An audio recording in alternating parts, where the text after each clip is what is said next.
തന്നെ ഇടയ്ക്ക് പറയുന്നത് ഞാൻ കേട്ടിട്ടുണ്ട്. എൻ്റെ കൂടെ വന്നിരുന്ന് സംസാരിച്ച് കഴിഞ്ഞിട്ട് പിന്നെ മാറിയിട്ട് പറയുന്ന ഒരു വീഡിയോയിൽ ഞാൻ കേട്ടു. ചേട്ടൻ പറയുന്നൊക്കെ കാര്യങ്ങളാണ് ഞാൻ ശ്രദ്ധിച്ചു. പക്ഷേ പലരും എൻ്റെ അടുത്ത് വരാതായി എന്നുള്ളത് ഈ ഗെയിമിൻ്റെ ഒരു ഭാഗം മാത്രമാണെന്നുള്ളതാണ്. പക്ഷേ ഞാൻ ഇങ്ങോട്ട് കയറിയ ഉടനെ തന്നെ എല്ലാവരെയും വെറുപ്പിക്കാനോ മാറ്റാനോ അകറ്റാനോ അങ്ങനെയായിട്ട് ഒരു ശ്രമം നടത്തിയില്ല. പക്ഷേ രതീഷ് ഇങ്ങനെ കാണുമ്പോൾ നമുക്കറിയാം ഒറ്റപ്പെടാൻ വേണ്ടി എല്ലായിടത്തും ചൊറിയുകയും എല്ലാം ചുമ്മാ ഇടപെട്ടിട്ട്, കാരണം മറ്റാർക്കും ഒന്നും സംസാരിക്കാൻ പറ്റാത്ത രീതിയിൽ എല്ലായിടത്തും ഓളം ഉണ്ടാക്കി. അതൊരു ചലനമാണ്. ബിഗ് ബോസ് ഷോ പോലെയുള്ള ഒരു ഉറക്കം തൂങ്ങി വീടാവാൻ പാടില്ല. ഇപ്പോൾ കഴിഞ്ഞ സീസണുകളെ വെച്ച് നോക്കുമ്പം പല സീസണുകളും ഉറക്കം തൂങ്ങി സീസണുകളായിരുന്നു. പക്ഷേ ഈ സീസൺ എന്ന് പറയുന്നത് ഉറക്കം തൂങ്ങാതെ ആദ്യത്തെ ഒരാഴ്ച നല്ല ലൈവായിട്ട് ആക്റ്റീവായിട്ട് കൊണ്ടുപോയത് കുറച്ച് കൂടുതലായി ചില സ്ഥലങ്ങൾ എന്നുള്ളത് നമ്മൾ മാറ്റിവെച്ചാൽ നമ്മൾ കൗതുകപൂർവ്വം നോക്കിയിരുന്നതെന്ന് പറയുന്നത് സീസൺ 6 ഫസ്റ്റ് വീക്ക് രതീഷ് തന്നെയാണ്. പക്ഷെ ചോദിച്ച ചോദ്യത്തിൽ രതീഷ് ഇപ്പം എനിക്ക് തോന്നുന്നു ജാൻമണിയാന്ന് തോന്നുന്നു, ജാൻമണി കെട്ടിപ്പിടിച്ചപ്പോഴും അങ്ങനെ കെട്ടിപ്പിടിക്കുന്ന ഇഷ്ടമല്ല എന്ന് പറഞ്ഞപ്പോൾ ഇങ്ങനെ ഒരു ഷോയിൽ ഒന്ന് കെട്ടിപ്പിടിച്ചു എന്ന് വെച്ചിട്ടോ ഒരു ഉമ്മ കൊടുത്തു എന്ന് വെച്ചിട്ടോ അല്ലെങ്കിൽ തോളിക്കയിട്ട് നടന്നു എന്ന് വെച്ചിട്ടോ അതൊന്നും വൺസ് ഇൻ എ വൈൽ അതൊന്നും ഒരു തെറ്റാണ് എന്ന് എനിക്ക് തോന്നുന്നില്ല. പക്ഷേ ഇവിടെ ഇന്നയാള് ചെയ്യുന്നത് എനിക്ക് ഇഷ്ടമല്ല എന്ന് പറയും മറ്റുള്ള പലരും. മീൻസ് അർജുൻ, ഞാൻ അപ്പം തന്നെ എൻ്റെ തലയിൽ കത്തി. ഞാൻ കണ്ടു, ആ എപ്പിസോഡ് കണ്ടു, ഞാൻ ലൈവ് കണ്ടില്ല, അതുകൊണ്ട് എനിക്ക് ബാക്കി അറിയില്ല. അപ്പോൾ എനിക്ക് ആ കണ്ടപ്പോൾ തന്നെ അറിയാം മിക്കവാറും ഇതിനകത്ത് മറ്റേതെങ്കിലും ബ്രില്യൻ്റ് പാർട്ടികൾ ഇത് പൊക്കും. പൊക്കിയിട്ട് അപ്പോൾ മറ്റുള്ളവർ കെട്ടിപ്പിടിച്ചാൽ കുഴപ്പമില്ല അല്ലേ. അപ്പോൾ മറ്റുള്ള സ്ത്രീകൾ കെട്ടിപ്പിടിക്കുകയാണ് അല്ലെങ്കിൽ പുരുഷന്മാർ കെട്ടിപ്പിടിക്കുക, പുരുഷന്മാരെ മാറ്റി നിർത്താം, സ്ത്രീകൾ കെട്ടിപ്പിടിച്ചാൽ കുഴപ്പമില്ല, ജാൻമണി കെട്ടിപ്പിടിച്ചാൽ ഇഷ്ടമല്ല എന്ന തരത്തിൽ ഇതാക്കി തീർക്കുമ്പോൾ സ്വാഭാവികമായിട്ട് അതൊരു അവഹേളനം അല്ലെങ്കിൽ ഒരു ഇൻസൾട്ട് പോലെ തന്നെ ഉണ്ടാവും. അത് പാടില്ല. അത് പുള്ളി അങ്ങനെ ചെയ്തിട്ടുണ്ടെങ്കിൽ അത് തെറ്റ് തന്നെയാണ്. അല്ല, അതിനപ്പുറം പുള്ളി ഒരു സ്റ്റേറ്റ്മെന്റ് സുരേഷിന്റെ ഒപ്പം നിന്നിട്ട് അതെ, അത് അടുത്തേക്ക് ഞാൻ വരികയാണ്. അതുകൊണ്ടാണ് ഞാൻ പുരുഷന്മാരിലേക്ക് വന്നത്. പുരുഷന്മാരിൽ എല്ലാവരും കെട്ടിപ്പിടിക്കുന്നതിൽ എനിക്ക് വിരോധമൊന്നുമില്ല. പക്ഷേ ഇന്ന ആൾ കെട്ടിപ്പിടിക്കുന്നത്, സുരേഷ് ഏട്ടൻ കെട്ടിപ്പിടിക്കുന്നത് അല്ലെങ്കിൽ അത് ഇന്ന ഇതിലൂടെ വെച്ചിട്ടാണ് എന്ന് പറഞ്ഞുകൊണ്ടൊരു ഗേ പരാമർശം കൂടെ അങ്ങോട്ട് വന്നപ്പോൾ അപ്പം അതും ആ ഒരു പറച്ചിലും ഒരു ശരിയല്ല. ഈ രണ്ട് വാക്കുകളാണ് അത് ശരിയല്ല എന്നുള്ളത് അല്ലല്ല ഞാൻ പറഞ്ഞിട്ടുണ്ട്. ആ രണ്ട് വാക്കുകൾ ആണ് പുള്ളി പുറത്താവാനുള്ള കാരണം എന്നാണ് എനിക്ക് തോന്നുന്നത്.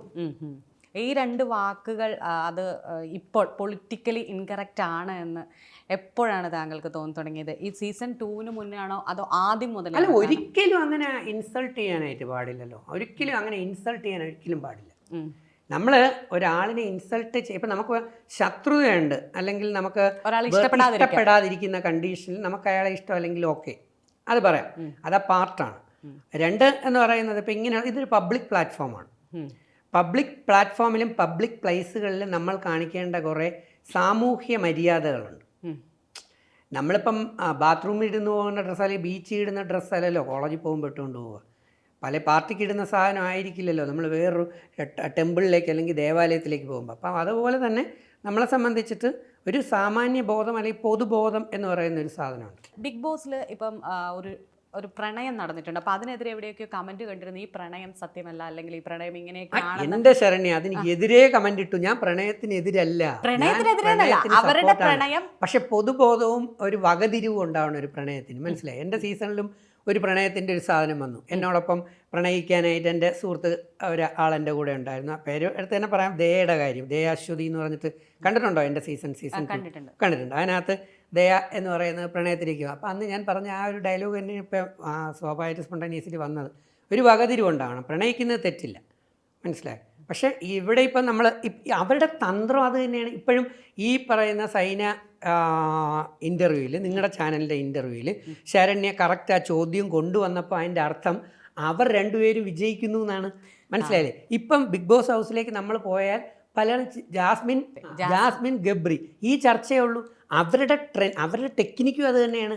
അവരൊരു പണിയും ചെയ്യാതെ ചുമ്മാ കൈ പിടിച്ചാന്ന് പറഞ്ഞാൽ അവൻ്റെ കൈ ഇവളുടെ കൈ അല്ലെങ്കിൽ അവൻ്റെ കൈ തിരിച്ചാണ് കയ്യിലും പിടിച്ച് ചുരണ്ടി തടവിയും പിടിച്ചു. ഇങ്ങനെ അവരെക്കുറിച്ച് മറ്റുള്ളവരെ കൊണ്ട് പറയിപ്പിച്ചുകൊണ്ടിരിക്കുമ്പോൾ കണ്ടൻറ് ഇങ്ങനെ കയറി വരുമല്ലോ എന്നാണ് അവരുടെ ധാരണ. രണ്ട്, ഒരു സൈക്കോളജി പഠിച്ചിട്ടുള്ളൊരു വ്യക്തി, ഒരു സൈക്കോ തെറാപ്പി പഠിച്ചിട്ടുള്ളൊരു വ്യക്തി എന്നുള്ള നിലയിൽ എനിക്ക് മനസ്സിലാക്കാൻ കഴിയുന്ന മറ്റൊരെണ്ണം എന്ന് പറയുന്നത് ഇവർ ഒന്ന് പരിശോധിക്കണം, നിങ്ങൾ തന്നെ പരിശോധിച്ചാൽ മതി. ഇവരവിടെ കയറിയിട്ട് 3-ാമത്തെ ദിവസം കഴിയുമ്പോൾ ഉടനെ ഈ ഒരു തിക്ക് ഫ്രണ്ട്ഷിപ്പിൽ വന്ന ആൾക്കാരാണെന്ന് ഞാൻ വിശ്വസിക്കുന്നില്ല. അതിന് മുമ്പ് തന്നെ ഇവർ തമ്മിൽ എന്തെങ്കിലും ഫ്രണ്ട്ഷിപ്പോ അല്ലെങ്കിൽ ഈ ഷോയിൽ കയറുന്നതിന് മുമ്പ് നമുക്കകത്ത് കയറിയാൽ ഇങ്ങനെയൊക്കെ പ്ലാൻ ചെയ്ത് പദ്ധതികളാക്കാമെന്ന ഒരു പ്ലാനും അതിൻ്റെ പുറകിൽ എന്തെങ്കിലും ഗൂഢാലോചന ഉണ്ടായിരുന്നോ എന്നൊന്ന് അന്വേഷിക്കാൻ. സ്റ്റോപ്പ് പോസ് ചെയ്യുക. അങ്ങനെ ഒരു കണ്ടസ്റ്റന്റ് ബിഗ് ബോസ് സീസൺ 2 ഉണ്ടായിരുന്ന ആളല്ലേ, അപ്പൊ നിങ്ങൾക്ക് അതിന് മുന്നേ കണ്ടസ്റ്റന്റുമായിട്ട് സംസാരിക്കാൻ പറ്റിയിട്ടുണ്ട്? അറിയാൻ പറ്റില്ല, ഞങ്ങൾക്കറിയാൻ പറ്റില്ല. സീസൺ 2 വരെ അറിയാൻ പറ്റില്ല. ചാനൽ നോക്കിയാൽ മതി. സീസൺ 3 മുതൽ കയറുന്നതിന് മുമ്പ് തന്നെ പലരും അവിടെ ഇവിടെയായിട്ട് കണക്ട് ചെയ്ത് PR വർക്ക് തുടങ്ങിയത് എപ്പോൾ തൊട്ടാണ്? സീസൺ 3 തൊട്ടാണ് PR വർക്കുകൾ തുടങ്ങിയത്. ഞങ്ങൾക്കൊന്നും PR എന്താണ്, ഇപ്പോൾ എൻ്റെ കൂടെയുള്ള എല്ലാ സീസണിലുള്ള എല്ലാ മെമ്പേഴ്സിനും എടുത്ത് 1-ാം സീസൺ ഇത് PR വർക്ക് നമുക്കറിയില്ല. ഇതൊരു പണം ഉണ്ടാക്കാനുള്ള ചാനൽ ഉണ്ടാക്കി അതിലൂടെ യൂട്യൂബുകൾ തുടങ്ങിയിട്ട് അതിലൂടെ പണം ഉണ്ടാക്കാനുള്ള മാർഗ്ഗമാണെന്നോ അങ്ങനെയൊന്നും. ഞാൻ ബിഗ് ബോസിലേക്ക് പോകുമ്പോൾ ഇൻസ്റ്റാഗ്രാമിൽ എനിക്ക് 3 ഫോളോവേഴ്സാണ് ഉണ്ടായിരുന്നത്. തിരിച്ചിറങ്ങുമ്പോൾ ദെൻ FBയിൽ വളരെ കുറച്ച് പേരെ. എനിക്ക് യൂട്യൂബിൽ എനിക്ക് യൂട്യൂബ് ചാനലുണ്ടായിരുന്നു, പക്ഷേ അതിനകത്ത് ആരും ഇല്ല, കുറച്ചേ ഉണ്ടായിരുന്നുള്ളൂ. അപ്പം ഞാൻ ഈ പറഞ്ഞത് ഇപ്പം ഈ ഒരു കഥാപാത്രങ്ങൾ ഇതിന് മുമ്പ് വന്നിട്ട്, കാരണം ഇതിനകത്ത് വെച്ച് ഇവർക്കിങ്ങനെ നല്ല തിക് ഫ്രണ്ട് ആവാമെന്നുള്ളത് അധികം കൂടുതൽ പറയാൻ പറ്റത്തില്ല, കാരണം ക്യാമറ പിടിക്കും അല്ലേ. അപ്പോൾ ഈ നിമിഷം കൊണ്ട് ഇത്രയും ഫ്രണ്ടായിട്ട് കൈ വിടാതെ ത്രൂ ഔട്ട് ഏതൊരു ഫ്രണ്ടും ഇങ്ങനെ 24 hours 15 മണിക്കൂറും കയ്യിൽ ഇങ്ങനെ പിടിച്ചുകൊണ്ട് നടക്കുമോ? സ്ക്രിപ്റ്റഡ് ആണെന്നാണ്? അല്ലല്ല, ഒരിക്കലും. ഇവരുടെ പ്ലാനിങ്ങിന്റെ പദ്ധതിയുടെ ഭാഗമാണോ ഇതെന്ന് നോക്കണം. അപ്പോൾ 1-ാമത്തെ കാര്യം, മറ്റുള്ളവർ ഇവരെക്കുറിച്ച് ചർച്ച ചെയ്യപ്പെടണം. 2-ാമത്തെ കാര്യം എന്ന് പറയുന്നത് ഇവരുടെ പ്ലാൻ, പുറത്തുനിന്നുള്ള പ്ലാൻ. കാരണം ഇപ്പം ഇതിൽ ഷോയിൽ കയറുന്നതിന് മുമ്പ് തന്നെ രഹസ്യമായിട്ട് പലരെയും വിളിച്ചും ചർച്ച ചെയ്തും അവിടെ തന്നെ കാണാം. കയറി കഴിഞ്ഞിട്ട് കണ്ടസ്റ്റൻസിനെ കാണിക്കുമ്പോൾ അവരുടെ കുറേ ഫ്രണ്ട്സിനെയൊക്കെ കാണിച്ചിട്ട് ഇതെല്ലാം ഇവരുടെ ഫ്രണ്ടാണ്, യാത്ര അയക്കാമെന്നാണ്. ഞാനൊക്കെ കയറുമ്പോഴത്തേക്ക് എൻ്റെ കോളേജിൽ പെർമിഷൻ കിട്ടണമെങ്കിൽ എഴുതി കൊടുക്കണം, ഇങ്ങനെ പോകണം. അങ്ങനെ എഴുതി കൊടുത്തു എന്ന് ഞാൻ അറിയിച്ചത് എനിക്ക് തെറി കിട്ടിയ ആളാണ്. ആരും അറിയാതെയാണ് നമ്മളൊക്കെ പോകുന്നത്. അവിടെ ചെന്നിട്ടാണ് തിരിച്ചറിയുന്നത്. ഇപ്പം അഖിൽമാരുടെ സീസണിൽ ഞാൻ കയറിയല്ലോ, അതും ഒരാളിനോട് പോലും പലരും തിരിച്ചറിഞ്ഞപ്പോൾ എന്നോട് ചേട്ടാ എന്നാലും പറയാതെ പോയത് ഘട്ടമാണ്. നമുക്കൊരു എത്തിക്സ് ഉണ്ട്. ആ എത്തിക്സ് എന്ന് പറയുന്ന സാധനം കാത്തു സൂക്ഷിക്കുന്നവർ എപ്പോഴും ജനങ്ങളുടെ ഹൃദയത്തിലുണ്ടാവും. എത്തിക്സ് ഇല്ലാത്ത ഡോക്ടറായാലും എൻജിനീയർ ആയാലും അഡ്വക്കേറ്റ് ആരായാലും കളിക്കാരനായാലും ആരായാലും ശരി, അല്പസമയത്തേക്ക് നമ്മൾ ജനങ്ങളുടെ കണ്ണിൽ പൊടിയിടുക എന്നുള്ളതേ ഉള്ളൂ. അത് കഴിയുമ്പം അവരുടെ ഹൃദയത്തിൽ നിന്ന് വെളിയിൽ പോകും. അപ്പോൾ ഈ 2 ഇനി 3-മതൊരെണ്ണമുണ്ട്. 2 ഞാൻ പറഞ്ഞ് മനസ്സിലായല്ലോ ഇവരുടെ പരിപാടി. 3 ഇവർ പ്രത്യേകിച്ച് ഈ പറഞ്ഞ കഥാപാത്രങ്ങൾ എല്ലാ സീസണും എല്ലാ ലാംഗ്വേജിലെയും, തമിഴിലെയും തെലുങ്കിലെയും കന്നഡയിലെയും ഗുജറാത്തിയിലെയും ഹിന്ദി ബോളിവുഡിലെയൊക്കെ കണ്ടിട്ട് ഈ കഴിഞ്ഞ 5 സീസണിലും മലയാളികൾ കൊടുക്കാത്ത ഏതെങ്കിലും നമ്പറുകളുണ്ടോ എന്ന് കണ്ടെത്താൻ പോയിട്ടുണ്ടാവണം. കൃത്യമായിട്ട് ഹിന്ദിയിൽ ഈ സാധനമുണ്ട്. കാരണം ഹിന്ദി എന്ന് പറയുന്ന നോർത്ത് ഇന്ത്യൻ ഒരു കൾച്ചറും അല്ലെങ്കിൽ അവരുടേതായിട്ടുള്ള ബോളിവുഡ് സ്റ്റൈലും നമ്മുടെ സ്റ്റൈലും വ്യത്യസ്തമാണ്. ഇപ്പോൾ ഒന്ന് ആലോചിക്കണം, 19 പേര് അകത്തുള്ളതിൽ 17 പേർക്കും ഇത്തരം പരിപാടി വേണമെങ്കിൽ ഡെവലപ്പ് ചെയ്യിക്കാം പറ്റൂലേ? ഇപ്പോൾ സിജോ അതിനകത്തുണ്ട്. സിജോയ്ക്ക് വേണമെങ്കിൽ ഏതെങ്കിലും ഒരു ഗേളിനെ ഫ്രണ്ടാക്കി എടുക്കാം, വേറൊരു ഗേളിന് വേണമെങ്കിൽ മറ്റൊരു പുരുഷനെ ഫ്രണ്ടാക്കി എടുക്കാം. ഈ ഷോയിൽ അതൊക്കെ ഉള്ളത് തന്നെയാണ്. പക്ഷേ ഇതൊരു അരാജകത്വം അല്ലെങ്കിൽ ഒരു എന്താ പറയുക, നമുക്കൊരു ഇറിറ്റേഷൻ ഉണ്ടാകുന്ന രീതിയിൽ പർപ്പസീവായിട്ട് ഇതുണ്ടാക്കി വരണമെങ്കിൽ വേറെ എവിടെന്നോ ഇത് കണ്ടുപഠിച്ച് മനസ്സിലാക്കിയിട്ട് ഇതിവിടെ ഇംപ്ലിമെൻറ്റ് ചെയ്യാൻ ശ്രമിച്ചുകൊണ്ടിരിക്കുന്ന ഒരു പദ്ധതിയുടെ ഭാഗമായിട്ടാണ് എനിക്ക് ഫീൽ ചെയ്തത്. ഫ്രണ്ട്ഷിപ്പ് ഉണ്ടാകുന്നതിലോ ലവ് അഫെയർ ഉണ്ടാകുന്നതോ, ഞാൻ പേളി മാണി സീസൺ 1 പേളി എൻ്റെ നല്ല ഫ്രണ്ടാണ്. ഞാൻ പേളി ശ്രീയേഷിൻ്റെ നല്ല സുഹൃത്താണ്.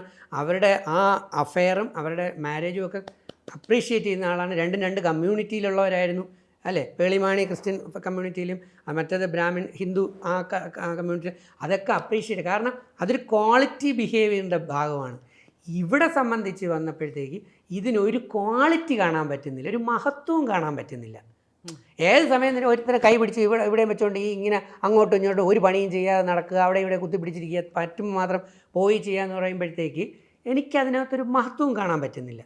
മനസ്സിലായില്ലേ? അതുകൊണ്ട് മാത്രം ഇതിനെ സപ്പോർട്ട് ചെയ്യല്ല, ഞാൻ എതിർക്കുകയും ചെയ്യുന്നില്ല, സപ്പോർട്ടും ചെയ്യുന്നില്ല.